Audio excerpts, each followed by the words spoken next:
Man, we're going a little different direction. I know I have been asked, Sean, you don't have enough women in stories inside the man cave. And these people are right. This is Tes Sawyer, by the way, a super Texas fan. These women are right, Tess, because I counted on two hands out of 179 episodes how many women have been on the podcast, and I think it's time to change that for good. What do you think? How many women? 7. Oh, okay. So I'm 8. So we're gonna have to be stories inside the lady cave. The lady cave, and there's lady cave stories. This is long overdue. And Tess and I'll let her give her background shortly, but she and I have been talking about this for a minute, which is obviously a lot longer than a minute. Especially with she's being a Texas football, everything super fan. So I'll let you take the reins right now, as this is the very first episode. This is a historic moment. We're going to call it Tuesdays with Tess and Hook 'em Football. All right. Her knowledge is off the charts, and I think she'll represent a lot of women Texas football fans are thinking, and she'll say what some fans in general won't say. Tess, take it away. You're who you are, sure, and why you're here right now. Yeah. I guess my whole football history started when my mother threw me on the New Braunfels Longhorn.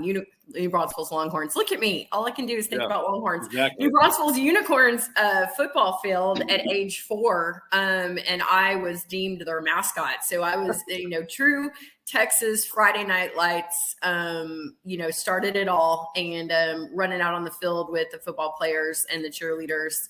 And then, so that kind of was the beginning. And then, obviously became a cheerleader at Murchison, cheering on the Mighty Matadors. And then, Sean's alma mater, Anderson High School Trojans, LCA all the way. So cheered on those guys, and then went to University of Texas and became a burnt orange baby. So and I love college football, and I love the University of Texas. There you go, Ohio State, and little Herb Street action right there. And and I love everything about it, and I am uber pumped for this season, as I am of all seasons, and ready to get this thing started, and the countdown is on. Yeah, so Tess came out of the womb basically ready with her horns up. As you can see in the lower right, you'll see this graphic a lot of her in the right. It's a great photo. So before we move forward, we got to give a lot of love. You'll see at the top, I'm trying to get I'm vertically challenged or direction challenged. Honest AC and Plumbing. I'm swagged out. Honest AC and Plumbing. We were talking about this with them on Friday, and they are all behind this and getting the brand out. And they really thought this was a good idea because it's different. And, there are so many women Texas fans who are so diehard. And they know there are so many women out there who know more than most men. And that is a tribute. And so Texas fans, all walks of life. And that's what the beauty of it is. On the Saturday tailgate, you got people like Tess. You have guys that are there just to show up for the tailgate, but Texas football history and pride runs deep, and it's such a lot of fun. Tess, you remember Chris Nelson, right? I sure do. All right. So the last episode we had with him, we talked about everything. I wanted to show you, I told him about this in the episode, and this is his shout out to you in the last part of episode 166. Yeah, I'll definitely be tuned in, and please tell Tess I said hey, and I appreciate her just stepping in, for us athletes and the women that's out there, the women fans, because it's definitely women supporters that love football just as much as men. And just want to say thank you. I appreciate you. Wow. Look at the love. That kind of shows the devotion, and, the players see and they realize how lucky they are, or how devoted this fan base is. Yeah, I really appreciate that. Yeah, and Chris, that was touching and sweet, and that's what it's all about. So appreciate that. No, you're more than welcome. So I think I met, or we discovered Tess's new best friend, and I mean that sarcastically. It's a guy who actually has a really good following on YouTube. Actually, you found this, and I think it made you highly pistified when you saw this. Oh, you mean Ask Clown? Huh? Oh God, yes. Yeah. So that's basically what I've named him. Tell the world what you named him again. Ask Clown. Ask Clown. Well, he goes by the name of the all caps Uncle Lou. He's well versed. Right. He has quite a bit of knowledge. So after last week's scrimmage, in which Texas was dropping like flies, it seemed like. Yeah, a lot of injuries. This is what he said, and I cannot wait to see Tess's reaction. Now, I chopped this up. This isn't the entire rant or episode. This is Tess's new buddy. Texas is going to be complete garbage this year. I don't know what I was thinking. I've spent all offseason trying to talk myself into hyping Texas up and thinking that they were going to have a good season. And I still think the possibility existed, past tense, existed for them to have a good season, but not after this past weekend. The last week for Texas has been the worst week Texas has had since the week they lost to Kansas last year. Texas held their first scrimmage of fall camp this past weekend, and it could not have gone any worse. The only bright spot, really, that you can find anywhere from anybody, even the Rainbow and Unicorn Texas fans, is that the defense looked a little better maybe than they thought it would, which is good news because Texas didn't even have a defense last year. Tess, your reaction to that guy? I mean, he's not wrong. My first reaction is go yourself, but if you want to be really honest, after that, this. Okay, he's wearing a hat that says "Team Asshole." Let's start with that. Yeah, he wants a reaction immediately, which is apropos, I think. Right. I mean, obviously this guy's. I think his thing is just to irritate the hell out of everybody, and to go online and make all these garbage crystal ball predictions and all this other crap that we see preseason. It's you can't let it affect you. Obviously, I find it offensive, anybody that talks badly about my beloved Longhorns, but you can't go in here and doing these predictions and these polls and all this other stuff, because it really doesn't nothing is going to happen until people snap the ball, right? Yeah, until we get out on the field and we start playing games. Then we can start analyzing, and which we will do, excessively as soon as those first games are played. But people like this, they go out there and try to say this and that and predict this and that. I just don't listen to it. But I will say, coming out and calling us that we're going to be a dumpster fire just gives us even more reason to prove people wrong. It'd be one thing if they came out and said, "Oh, Texas is going to win the national championship." I'd be probably a little bit more like, well, crap, I wish they didn't say that, here before we even, played a football game. But I'm like, okay, all right, dumpster fire. Okay, all right. So we only got one way to go, but up. So let's do it. And let's put Team Asshole to shame, Team Asshole. Love it. But, I'll be the devil's advocate on the other side. He's not wrong about a few points. It's That's how right. He goes about it, because what he's doing is trying to get clicks, as you mentioned. Yeah. There are quite a few like that, but I like how you found that guy, and then the glasses, hiding behind the glasses. But at the same time, he's not wrong on a few points, because he's not. Don't you agree that? You don't have to agree with everything I say, because I know you won't. the thing that he is speaking, what most Texas fans, general fans, are thinking on the outside.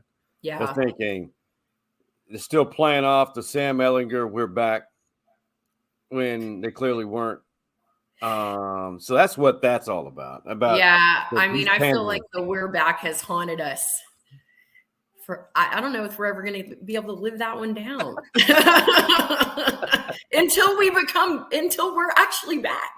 Yeah, there is no doubt about it. Because like the next time we are back, I mean, I don't know. That might just be stuck with us forever at this point. But I do agree with you. He was making some valid points. We had some seriously awesome players out for the season. Terrible. Running back, offensive linemen, and I mean, it's it's depressing with those ACLs. They're gone, and but we still have a lot of other good players. But it stinks that we got. People got hurt that early. Yeah. I was reading that Sark was their scrimmage. He was like not even going to play a bunch of guys. He wasn't, because he was like, dude, I cannot. Let's play flag football. Hey, let's play two below from here on out. Flag. Let's play flag. 2nd. Because I mean, gosh, these guys getting injured. We haven't even started the season yet. It stinks. So, but that's why you got to have, like 3 men deep on every position. So if you do lose a guy, because people are going to get injured, it's just the way of life. But to have people injured before we even start the season, good people, it stinks.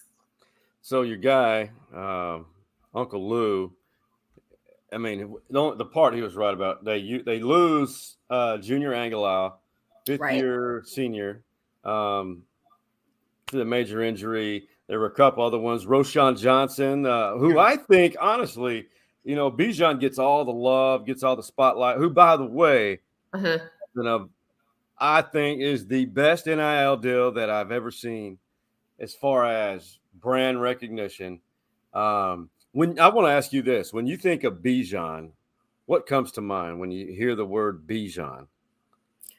Just powerhouse, ultimate, unstoppable. And I read too that Sark was only going to maybe even play him for like a series or two in the Louisiana game. Yeah. Because he don't want him to get hurt before Bama, or that early, because, he's so valuable. But I agree. I think Roschon is awesome too. And that I think, am I right that he had an injury, but they think he's going to be okay? Week 2, he may be ready for Alabama, may be ready for the season opener. But I think Roschon is – I think the point I was trying to make was Bijan's obviously a Heisman Trophy front runner. For sure. He gets all the love, but Roschon, I think, has got to be in the category of top 15 running backs in the country. I mean, he's amazing too. So yeah, I mean, and obviously he's in Bijan's shadow a little bit, and it's but I mean, they're both so dang good. But I feel like Texas has always been, running back university. I mean, obviously we groom them, and I mean, it's almost just like so much history, obviously, with Earl and Ricky, and now Roschon and Bijan. We're just kind of, that's kind of our jam. Running backs just come out of this university. So turn them out. Long line of legacy there. So, I mean, if I was a running back, I'd want to play for UT. So Bijan rhymes with Dijon. And I had this idea, like what a amazing partnership that would be to create a Dijon mustard. Do you think he should be the spokesperson for Grey Poupon? Well, I've got something better. Pardon me. This just came out. He has his own mustard now. What? Yep. Look, no. Bijan Mustardson. There it is. Oh my God! No, you're kidding. Look at that. Oh my God, I'm buying that. I'm going HEB after this. Here he is. Look at the shirt, Bijan. There's his name, image, likeness jersey because you can't promote who you play for. Right. And so he's got the black and yellow Steelers colors. What's going on with that? It's like a touchdown in your mouth.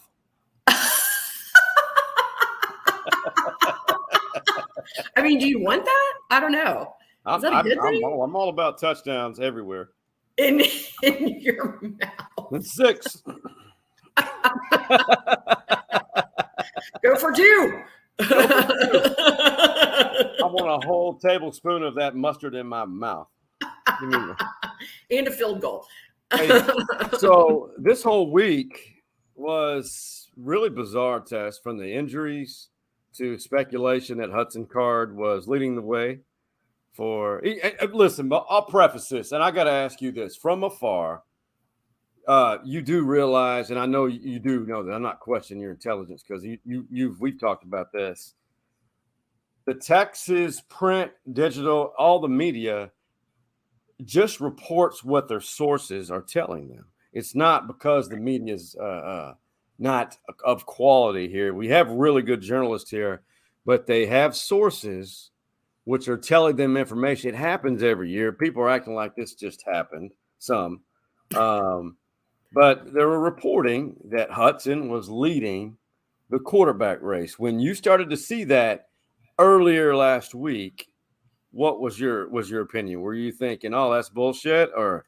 Oh, I thought it was total bullshit because I think we all knew that Quinn was going to get the quarterback job. I mean, that was going to be the shocker. Hudson, obviously, being an Austin guy, and me being, an Austin gal and you an Austin guy. I mean, he's a great player, but he obviously seemed to me still very green. Now, I don't know his maturity level because I haven't seen him play. Great guy. Yeah, and great kid. But Quinn is just also another Texas guy, but Southlake. I just kind of thought the job was his. I mean, it was almost his to lose, Yeah. I mean, It was going to be shocking if he didn't get the job. I mean, that's why he's here. That's why he came to the team. So to get QB1, I wasn't shocked by that. And I can't wait to see him, I can't wait to see the first snap and see him out on the field and see how he does. I can't either, just to see. But you know what? For all the fans, he's been named the starter, to my knowledge. Something may have changed between now and this pod recording. He's been named the starter for the season opener. Nothing to my knowledge has been said for the season, for the entire season. It's for the season opener. That's what a lot of people are thinking. I may be wrong. Something may have been said, but Ja'Tavion Sanders, who could be at some point the best tight end in the country. He's up for the Mackey Award, which is, I believe, given to the best tight end. Mm-hmm. I challenge everyone to go to YouTube, watch one of his highlights from his Denton Ryan days, and I think at the state championship game. The guy is a large human who's mobile. But anyway, first time I think he's been a part of the media deal. He was asked about who he wants to be the quarterback. Here you go, Tess. This is his response to Ja'Tavion Sanders. I love them both. They both great guys. They both throw the ball well, can move in the pocket, can scramble if they need to. Definitely smart, for sure, and I like that about both of them. I definitely don't think it matters. I feel like whoever gets the starting job is definitely going to be a leader for our team and take us to the long run for sure. So I've never heard a player ever. I'm not saying he's wrong. I'm sure that's how he feels. I've never heard a player in a media setting even remotely choose one or the other in a position or a situation like that. So I'm just giving that preface. I've been in a lot of those interview sessions, and those questions have been asked. I've never heard a player say one or the other because they know what not to say about the position. Right, about any of their teammates. They're not going to throw one under the bus. Yeah, that's a little. Yeah, I mean, because it's you really got to support everybody out there, so they support you. So I don't know why you would say that. unless you want to get your ass creamed on the field. But I mean, but that's just me. But I don't know why he would say that. But I mean, what he said was fine. It's just the media wants, when you ask a question, what he said was perfect. Yeah, exactly. He gave them what they wanted. And you know what? I don't, not reading too much into it. I mean, obviously great player and well-spoken kid. And, and there's something to be said for being honest and speaking your mind and not going up there and being so scripted when they ask you these questions. Yeah. So I'll hand him that.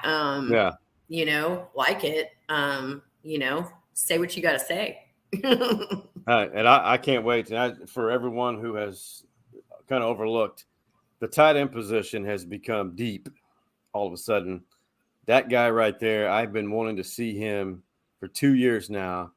And I think the kid is physical. He can jump out of a gym. He's as you can tell, he's getting comfortable in front of the camera. Yeah. And I think he has a chance to be really animated. Now, one guy that you really like, that you're a big fan of, is Mike Harch, who's one of the OGs of the stories inside the man cave. Yes, huge fan. He is part of the Horn, 105.49 The Horn. Well, Rod Babers, who we all really love, smart guy. He played at the highest level, Texas, then the NFL. That's right. I don't know if you've heard this, but I think this is the most profound piece, and I cannot wait to see or hear your response to this. This was Babers about Quinn Ewers the day, I think it was later that afternoon when this was announced. It's absolutely comical right here. Okay. He won that job. 3, 4, 5 months ago before all this started because he won the locker room, man. You got to listen to that. I do. I hear that 100%. I'm not saying, listen, I'm just telling you the real of what's happening. I'm not saying that I agree with it. Right. Okay? Right. Like I said, I'm just telling you, like I told you 3, 4 months ago, Quinn Ewers' job, Hudson Carter being in the transfer portal, probably by the mid-2022 mark. Yeah. Okay? Whenever he can do it. I know they changed the rules and all that kind of stuff. I'm just telling you the real. Black Shoe Numbers, what I tell you. Okay? And I'm not saying I agree with it because he could easily go out there and bomb miserably. Yes. It could be the worst possible decision that Sark has made. But I'm telling you, he won that job because Hudson. What's been the big complaint about Hudson Carter? What has been the biggest one? Even aside from his play, what's the biggest one? Yeah, he's not that dude. He's not that alpha. He's not that alpha right now. They not gonna follow you. Yeah. They won't. Why won't they follow? They won't follow you. I can't make them follow you. If you ain't got the it quiet, you ain't got it. Tess, I got to get your initial reaction on that. Well, I love me some Rod Babers. Love him. Love that guy. Love him like a brother. Tell it like it is. My initial reaction, I totally agree with him. Like your leadership on and off the field is paramount to winning that quarterback position, right? So like he said, the locker room, man, it's like, I mean, not only you got to go out there and you have to play well, but I mean, the support of your team is going to be ultimately, what makes you successful. I mean, so you got to have the full package.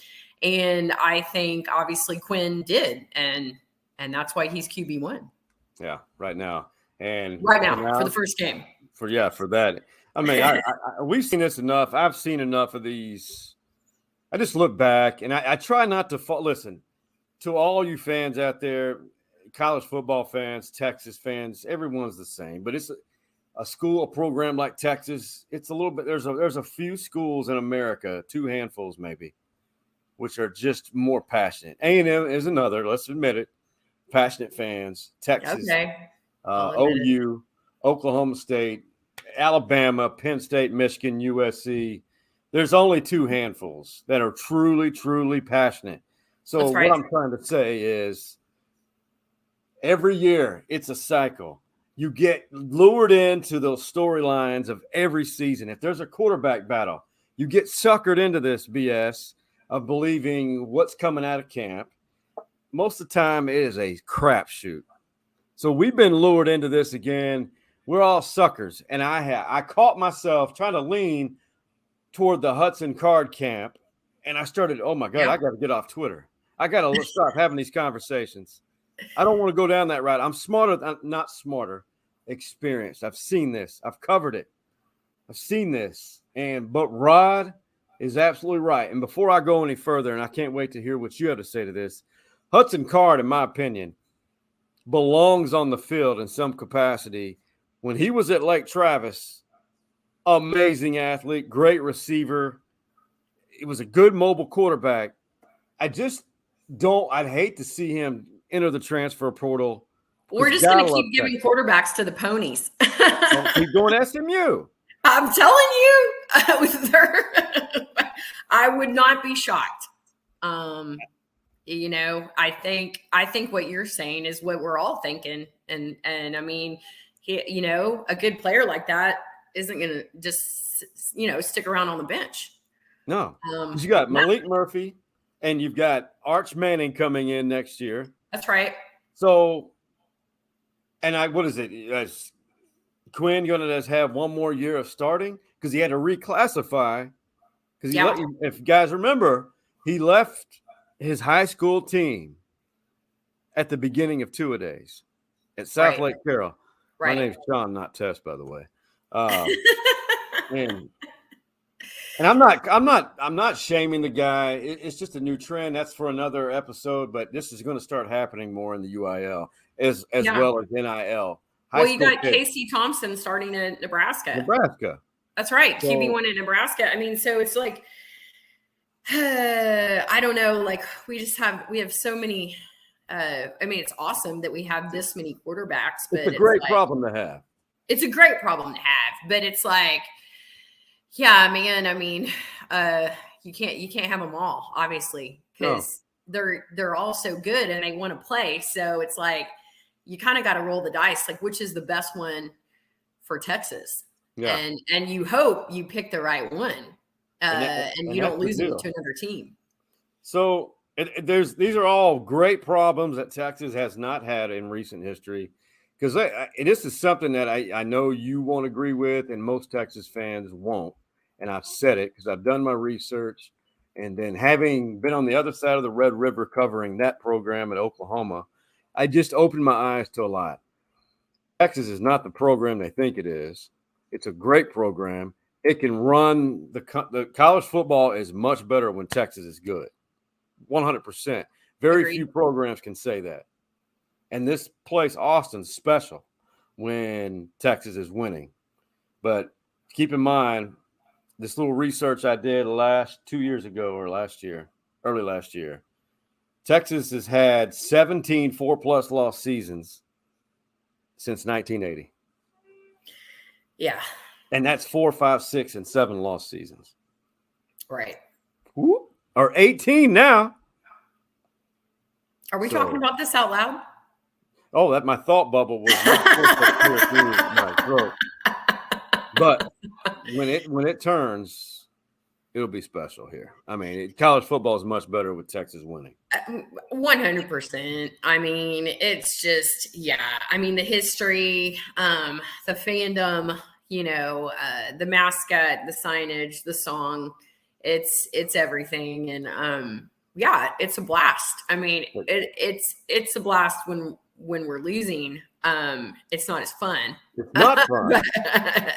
but yeah, when Texas is good, man, it's great. And I think a lot of people will say that, even people that don't like Texas, which we have quite a few haters out there. A lot of haters. A lot of haters. But even the haters will say that it's better when Texas is good. It's more exciting. Hands down. Yeah. So one thing that I know you're not a big projection person, because you just like talking about just the current and looking forward. But since it is a preseason episode, I have no idea where the graphic went. It just kind of disappeared on me, Tess. Here we go. Okay. You and I will run through this. Okay. I think this will be fun. Cool. We'll start from the bottom, and I'm going to remove your name, not because I don't want to see it, but let's work our way from the bottom. So Jake Spavidal is a friend of the podcast. probably will be a fan of your podcast here. He's in a critical season at Texas State and San Marcos. Do you think that program earns its first ever bowl bid as a FBS program? I'm going to say there's a 70% chance. I think they get to 6 wins this year. I really hope they do. I'm rooting for them. Both of my parents are I'm going to say Southwest Texas. Bobcats. They refused to change their degrees too when they were offered that option. Good but for them. I'm really rooting for them. I really am. So I agree with you. I mean, I don't think it's a given, but man, yeah, they have a good chance. They have a good chance, and I'm majorly rooting for them. Majorly. I am too. And Jake, if you ever meet Jake, his wife, and that entire coaching staff, his brothers on there, and then Brian Gamble, the former Texas A&M linebacker from Alto, Texas, is an assistant there. They have great coaches. Yeah. And they have talent. It's just I don't know what's missing. And Jake, he's trying to figure it out. It's a program which needed a complete overhaul. They just haven't really gotten it figured it out at the FBS level since they went up. Texas A&M, they had the best recruiting class in the country here recently. Yeah. And I'll have to admit this, you're probably going to disagree. I think Kyle Field's the best atmosphere in college football, period. Sean. I hate saying it, but it's true. I don't like going there. But I'm just going. I have been to I think two games there. It's loud as hell. I'll give them that. That's it.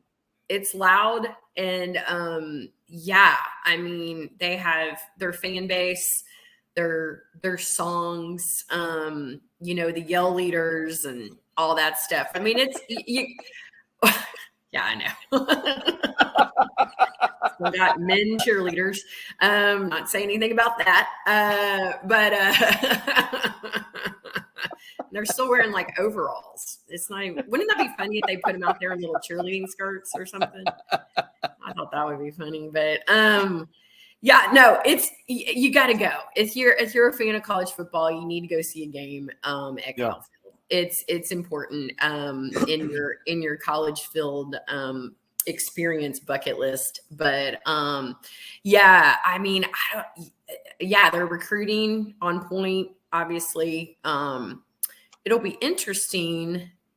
I don't know. I mean, they're supposed to be good. I mean, they got all the everything you need. They're checking all the right boxes. Yeah. So I don't know. What do you think? So King, the quarterback, the son of the Longview Lobos in East Texas, right? He's the head coach, John King. His son was the starting quarterback last year, got hurt, and then that's when that backup did a great job. Came in and led A&M to a win over Alabama the same freaking day that Texas blew the lead against Oklahoma. Well, because that was just a perfect storm. It was a miserable day to be for a Texas Longhorn fan. It was awful. What that kid was a senior though, correct, Sean? King was a fresh. No, not King. The backup. Yeah, I don't know why his name is escaping me, but he transferred, I believe. Oh, out. Yeah. That's right. So, that's right. Okay, now it's all coming back to me. I think I'm looking at A&M to go 9-3 this year. Whoa. They had a great year last year. So I'm just going to list their schedule. So yeah, let's talk about it. This is all Sam Houston at home, Appalachian State, which is wasn't a good FCS, decent FBS. The Miami Hurricanes come to College Station. They're supposed to be just as bad fans as apparently we're going to get to that. They're worse than Texas fans, according to USA Today. Oh God. Arkansas and A&M and Jerry World, A&M and Mississippi State. Okay. Go to Alabama. Yeah. Go to the land of the Cox in South Carolina. Okay. So you think they're going to lose to Alabama, Sean? I think they lose to Alabama. I don't think they have that it factor to win. That was a great win for A&M last year at home. Well, yeah, and now they're going to go play in Bama. Think they go 9-3. Does that mean that they go to the Big 12 championship? SEC championship? No, I think Alabama, because they're in the same division. Yeah, I know. I don't think they're going to go to the SEC championship. I'll say 9-3. Okay. 10-3 with a bowl win. Okay. So you really think they're going to be awesome? I think they'll be okay. I think they'll be a good team. I don't think they're going to be great, but a good team. Well, yeah, I mean, we'll see. Of course, I'm always hoping that they go, 5-7. Yeah. but yeah, I think it's their season to screw up if, they got all the aces up their sleeve. So yeah. We'll see how they do. But yeah, I agree. I don't think they're going to beat Bama at home. I think that's too tough. I think they lose 2 games that are probably. I think they lose to somebody at home that they're not expected to, and I think on the road they're going to lose another game on the road, which is a toss-up. I wonder if Miami will come in and beat them at home. That'd be interesting. I commend them for scheduling that game, but I don't think Miami's there yet. I don't think they're there yet. Yeah. But as far as the Longhorns, I'm just going to throw out 8-4. 8-4. 8-4 would be pleasing. I would be happy with 8-4. You and I both. Amazing. I mean, I think they think we're going to lose to Bama, OSU, and OU is what I don't like predictions, but I think those are but that's what people are saying. Those are 3 games that they think we're going to lose because they're predicting that OSU is going to win the Big 12. So I don't know. I mean, you just never know what's going to happen with any of those games. I mean, obviously Alabama at home being, historical, probably one of the biggest games of the year, if not compared to OU. And then OU is always a toss-up. It doesn't even matter who's good. Because lots of times the predicted loser becomes the winner of that game. Yeah. I mean, how many times has that happened? And not just for Texas, for OU. I mean, Texas has even been better and OU comes in and beats us. So it's those games are just so unpredictable. But yeah, 8-4 would be, I would be super happy with that. All right. I respect that. I think that'd be a great improvement. Okay, so I'm going to say this. I don't care. I'm not here to worry about people's feelings. And no, that's what we're too worried about, hurting people's feelings these days. Just when we're speaking the truth. I just think people, Texas fans as a whole, need to slow the roll on expectations this year. 8-4 would be a remarkable turnaround, especially with all the young players. I agree. I think 8-4. I mean, I'm a diehard fan, but I'm also realistic. I think 8-4 would be phenomenal. I think it'd be great. I'm right there with you. See, we're logical. That's right. So real quick, we'll run through these 2 real quick. What 2 teams will play for the SEC championship? I know this is a shocker. Alabama, Georgia from the West, and Georgia in the East. We can agree on those 2. I was already going to say that. You read my mind. I mean, it's boring because it keeps. I mean, can't we throw somebody else in the pot in the mix? Man, that would be interesting if it was A&M, but I just don't think it's going to happen. Yeah, no. Big 12 championship. It's going to throw some people off. Oklahoma State and Kansas State. What? Yes, ma'am. Okay. Well, I would love it to be OSU in Texas, but Kansas State. Okay. Do some Wildcats, huh? Yeah. All right. Well, I don't know if I agree with that. I think OSU's for surely going, unless they just really blow it. But I don't think they're going to. So I'm gonna say it might be. I think it's gonna be OSU and either OU or Texas, maybe. But I don't know. I don't know. That'd be ideal. Because I don't know.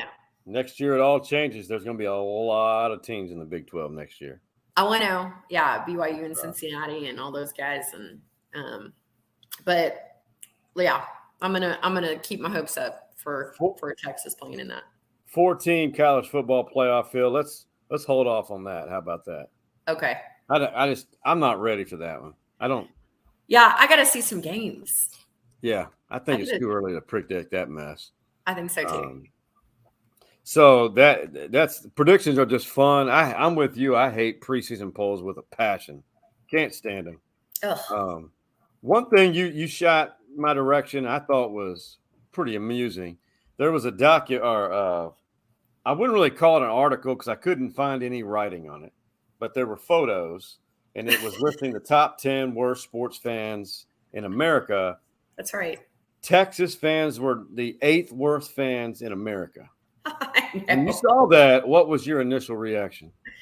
Well, I couldn't be. We were getting compared to like, Eagles fans, and I was like, "What?" Cowboys were on there too. Number Miami 2. Heat. Yeah, 2 Texas teams. In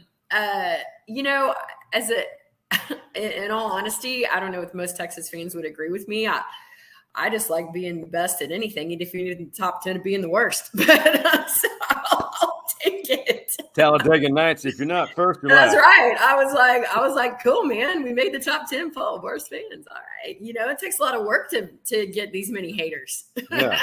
So I mean, we'll just keep on trucking. I don't know how many road games you've been on for Texas games, and this is just an observation of mine. People hate Texas. I know. People hate Texas. I went as a fan last year to Arkansas, which for all you young Texas fans, do your research. That was an amazing rivalry back in the Southwest Conference days. People in Arkansas hate Texas, and Arkansas is not the redneckville that it used to be. It is an amazing university. But what I'm saying is I almost got into 3 confrontations when I was in the stadium, in the bathroom from a guy with a mullet. Imagine that. I said, man, can you let me cut it off finish real quick before we get into this? Because I figured this was going to happen, and I figured you'd have a mullet. It'd be a guy with a mullet. But anyway, That's how hatred it is. Have you had any experiences like that with on the road or visiting fan bases? Oh, 100%. Actually, my mother, my 72-year-old mother, got in a confrontation with an OU fan at the Big 12 championship. Wow. And it got so heated that the gentleman was escorted out by security. Wow, that does not surprise me. Yeah, at all. This was like an 11 a.m. game. I was like, dude, man, when did these guys start drinking? Woo! Yeah, it was on fire. I mean, there is a lot of hatred for us and our fan base, and I've always thought we've been pretty chillax and non-annoying, but that's probably because I'm on the other side, so I don't see it. But apparently we're not. And yeah, I think the reason why everybody hates us is because they want to be us. Sorry. That's fair. Look at that.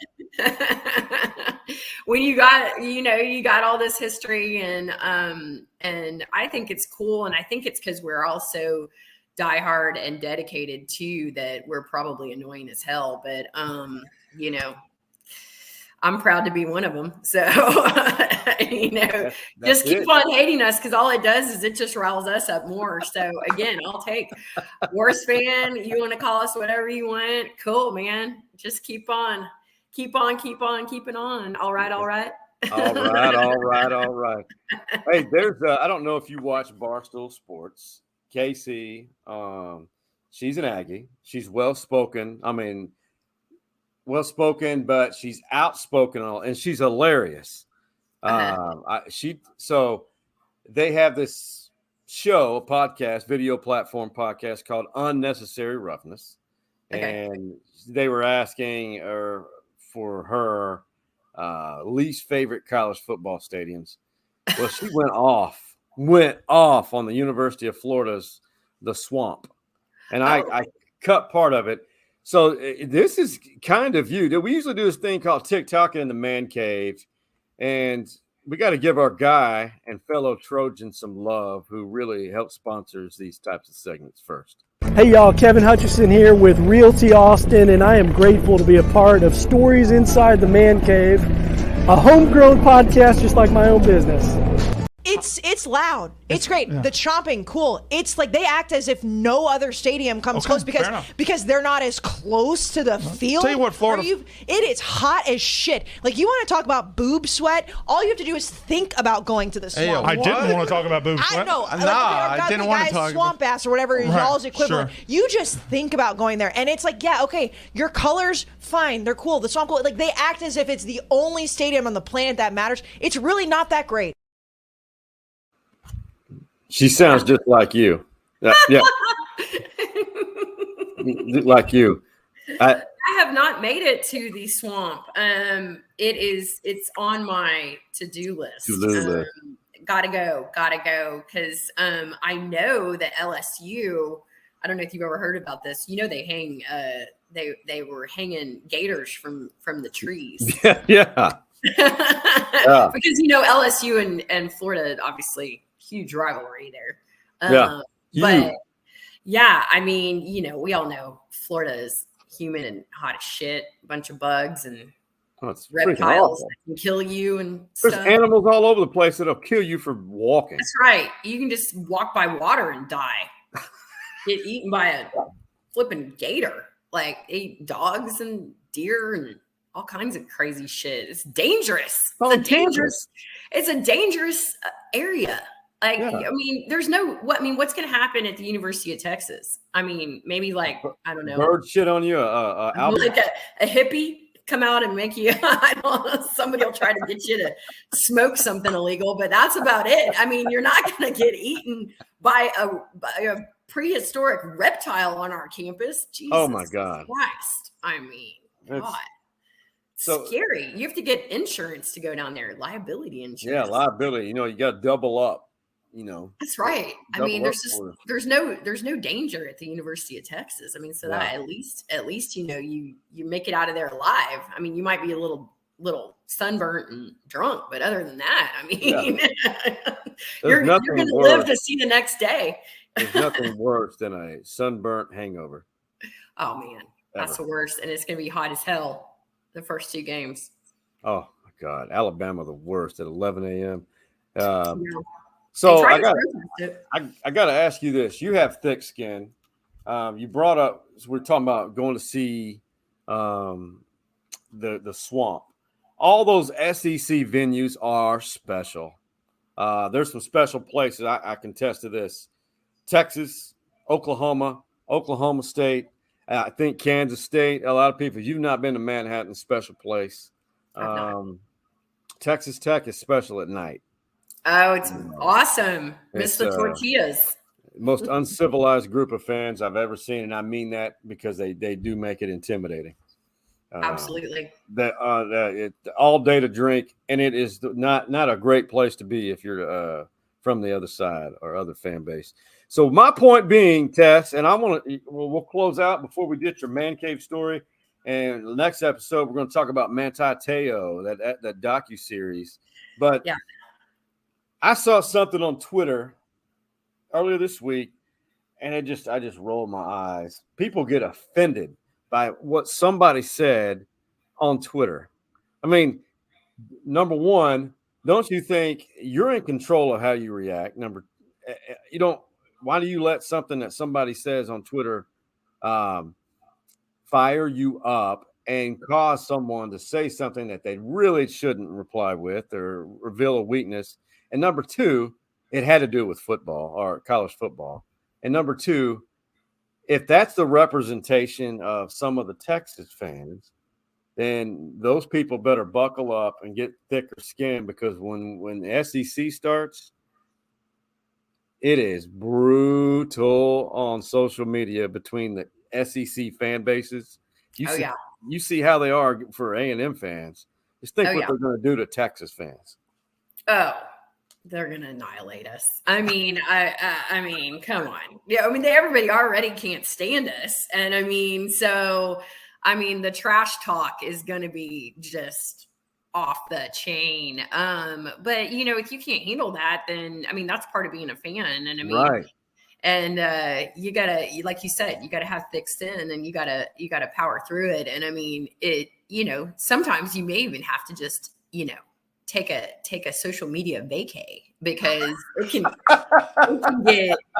can get heated. I mean, and after a tough loss, you go online. I mean, it can get a little crispy. So you need to, like, I mean, you might need to, like, just kind of take a little step back, because you know, it will drive you crazy. And I mean, and but I will say it's entertaining as hell. It is. I love watching people implode on social media. Oh man, I mean, I've read some hilarious stuff. So you know, I like to read it just for that purpose, and I don't take it to heart, you know. Yeah. So. No one should ever. Hey, everything, we're going to do this, maybe this one episode. It's up to you. I'll talk to you and circle back. But everybody that's been on here has delivered a man cave story, and some of them have delivered 3. Sponsored by our guy, Jim Saxton, State Farm, who is a Longhorn legacy. His dad was a Heisman finalist at one point for the Longhorns. Late father who started that agency. Jimmy is a fine American human being. Do you have a moment that is just as comical as a fan experience that you, as a Longhorn fan, a story that you love telling everybody, and it's just as comical as the day it happened when you tell that story? Oh gosh, Sean, put me on the spot.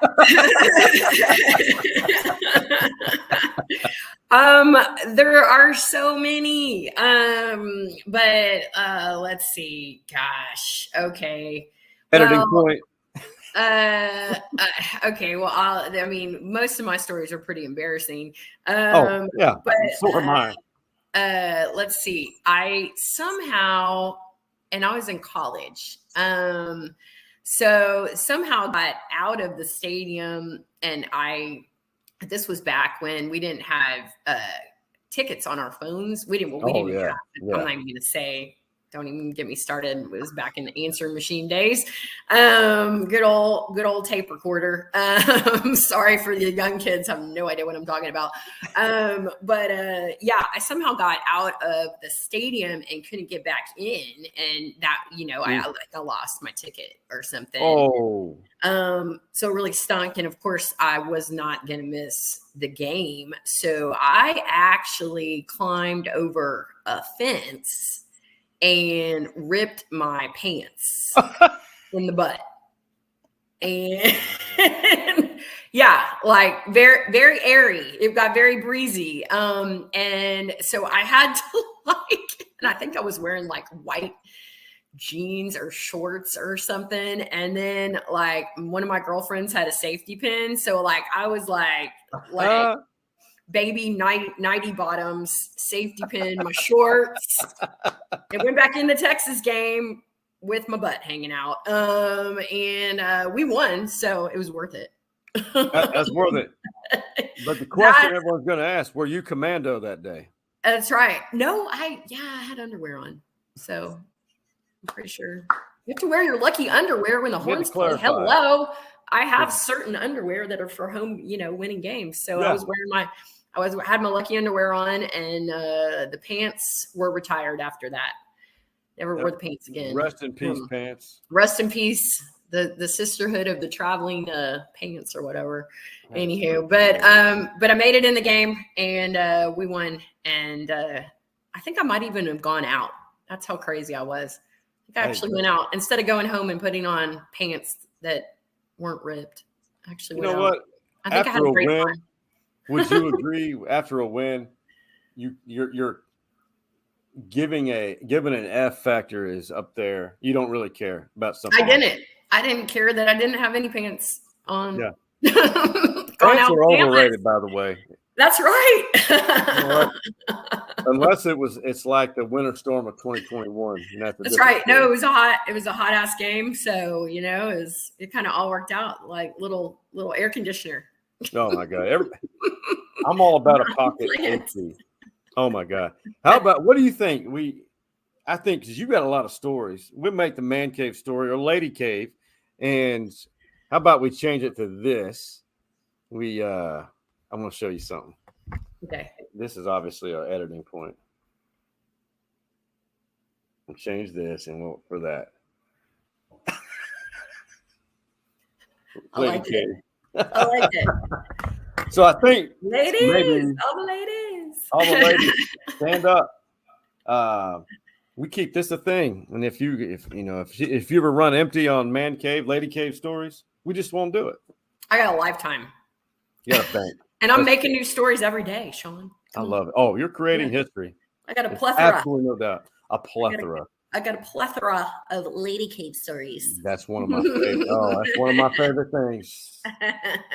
Tuesdays with Tes. Make it a part of your weekly ritual throughout the football season through the second week of December. Now, if they go to the playoff, college football playoff, which I think there's a 5% chance, in my opinion, we'll continue that in later December. Sounds like a plan to me. Is that a deal? You like that?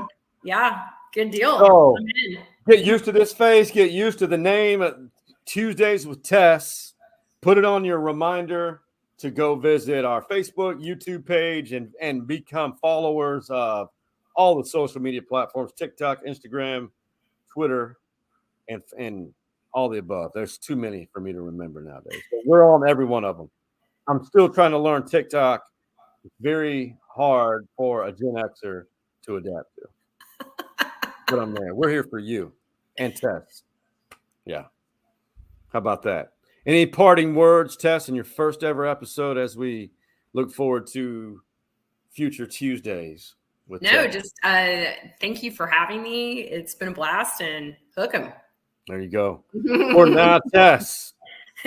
For now, permanent fixture under the Stories Inside the Man Cave umbrella, and for the OG Man Cave boys, that being Hardball, Harch, Big Mike, and Coach Mo, we are out.